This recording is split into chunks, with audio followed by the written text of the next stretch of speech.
Hi, I'm Chris from MusicRadar, and we're here with Tommy Trash, and we're at the Magnetic Festival in Prague.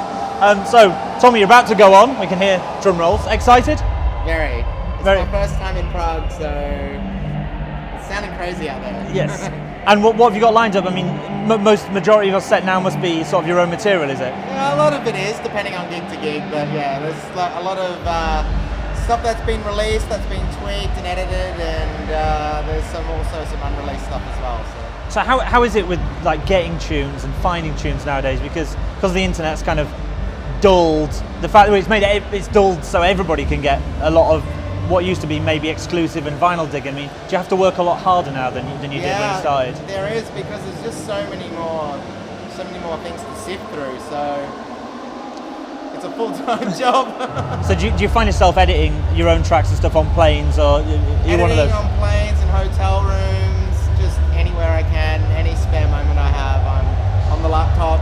And what are you using? Ableton for this? Ableton, yeah. I mean, I don't think it's not really anything else I think suitable for it, I think. And that's producing as well, or are you a Logic guy? No, Ableton for everything. Okay. Keep it all in-house.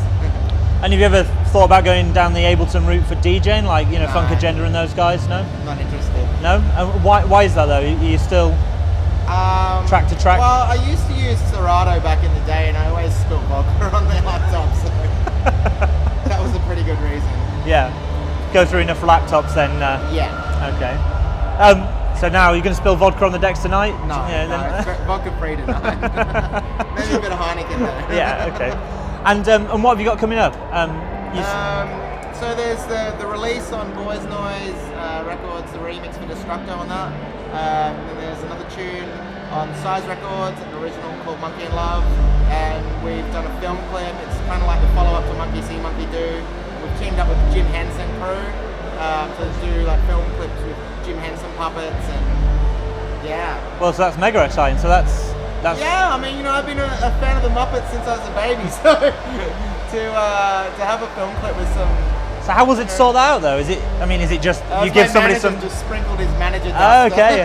Made it happen. So literally, you just went, I want the Muppets, and they just organised it. In a nutshell. So what's next? I don't know. Ridley Scott. I don't know what's next.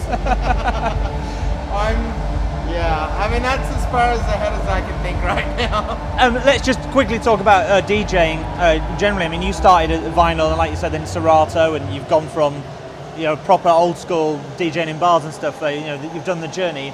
I mean, how is it now for you? Because this is a whole different experience. These kind of front-facing main room gigs. Now it feels more like you're playing a concert rather than doing a gig.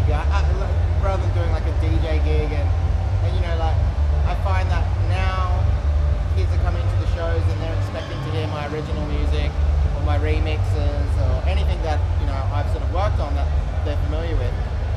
Whereas, you know, back in the day I didn't really have a lot of tunes in my arsenal of my own stuff.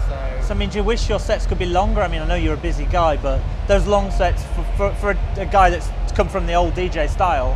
Yeah, I mean, it'd be nice to like sort of mix it up a bit more and be able to do the really long sets and, you know, play a bit more groove records and stuff. But this is what it is right now, so I'm not complaining. It's still such a rush and such an honor to be able to travel the world and play my own music to lots of people. And I mean, I feel really lucky, man. Like, it's really a dream come true. So the dreams come true.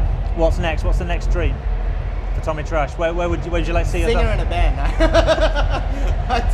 I have no idea. I mean, I guess I just want to keep doing what I'm doing, and I guess I'm like starting to make a little bit more underground stuff at the moment and start experimenting a bit more again. Does success enable you to do that? It like frees you up to be able to, like, you know, sort of just be a bit more free on what you produce? I think that yes and no. I think that if you have a big song and you're known for that kind of sound, people just want to hear more of that. Is that pressure for you in the studio? I think it's a little bit of pressure. Do you open Ableton and go, right, that was big? Not as literal as that, but... Well, I don't do that as much anymore, but I used to do that once I had my sort of first sort of the breakthrough thing at the end. I did Future Folk, which used the same lead sound. It literally was like the same kind of thing, but in a new kind of way. So back then I definitely used to use a lot of the same presets from song to song, but I think, you know, that's run its course, and now I'm just up for anything and just experimenting again. And finally, what's on your tech rider? What do you ask for in the DJ booth? What's your tech rider? 2 CDJs. 2000s? 2000s. 3 is good and 4 is amazing. And just a DJI 900. And what's 800 will do. and what's the worst setup you've ever DJ'd on ever? You know those Denon push button ones? From the 90s, the 90s. From maybe the 80s.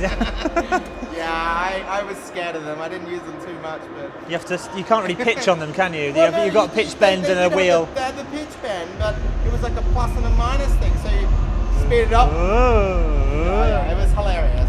Okay, well, thanks Tommy Trash. Thanks for seeing us today. Man. Thank Thanks. you. Good